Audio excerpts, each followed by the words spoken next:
Hello again, another book review, this time on The Power of Habit. I have it myself. I read it 2 years ago, and for me it was good, but I think for other people it's not. The reviews are pretty. They're not that great. I mean, usually you'll have 80 plus, 85 plus when it comes to really big and popular books. But the issue with the power of habit is it doesn't give you concrete action to master your habits. It just explains the origin of habits and how your brain is running automatically pretty much all the time. And it goes into things that we know implicitly, like in the back of our minds, we're kind of aware of it.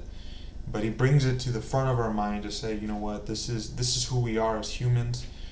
We are habitual creatures, and this is how they're formed. It happens to animals, it happens to us. And he goes into an experiment of um, that happened a long time ago where a man lost his ability to remember, like 50 first dates, I think, right? 60 first dates, whatever it was, where the girl would forget what happened the day before, but she still had the habits even though she didn't have the memory. He uses that as an example throughout the whole book that we do have control of our habits, but we need to sort of hijack our mind and use different rewards and cues in order to create routines.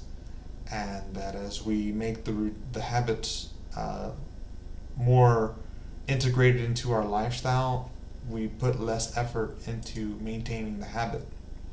And the way the table of contents is written, it makes the book appear extremely uh,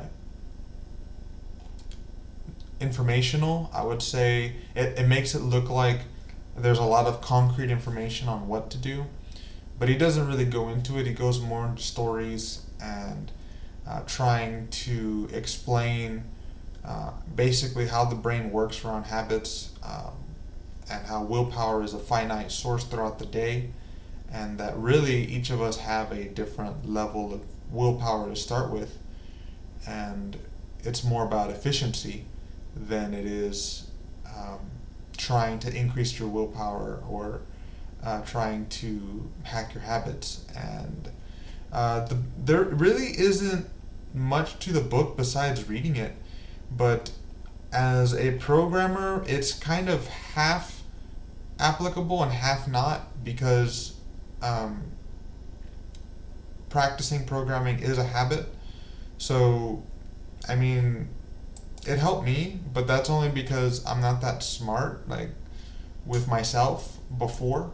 Now I feel smarter because of the books that I've been reading on popular contemporary psychology, which is what this book is. It's a psychology book. Um, so because of that, I'm able to have better control of myself, but that's because I didn't have it intuitively before. There are some people that they really don't need this book, but it is extremely well written, which is the reason why it's so popular. The way it's laid out. Uh, Charles Duhigg is a writer more than a psychologist, I would say. He got his MBA. He's been writing for a bunch of different companies and magazines, right? Times. So usually when a person is a writer, it's the writing itself that is good, the way it's presented, rather than the actual information. So that's what he's got going on. He has all of this research and studies, right, that he is referencing, and he's making an overall survey of overall survey of habits in our lives.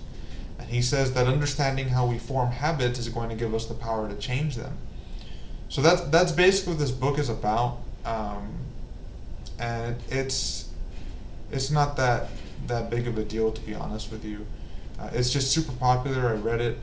I think it would be better to read a book on Java or Python instead.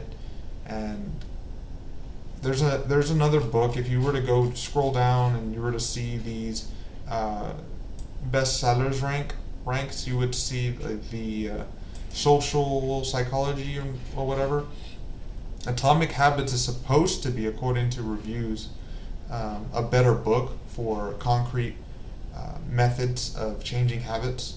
So, and it's way better reviewed. It has, look at that. Look. It's got 87%, which is amazing. That's extremely high for over 5,000 ratings. So if you wanted to pick a book on habits, I would not pick The Power of Habit. I would pick Atomic Habits and see how that helps you. Okay, I hope you learned about The Power of Habit. Just know that it's not that big of a deal, even though it has a lot of reviews. I read through it and it helped me, but that's only because I didn't understand things intuitively. So if I were you, if you already have a good mastery over your lifestyle, it probably won't do much for you. But if you've got some kind of food addiction or some kind of problem with changing your habits, then it won't hurt. It won't hurt at all. So, alright, I hope you learned something.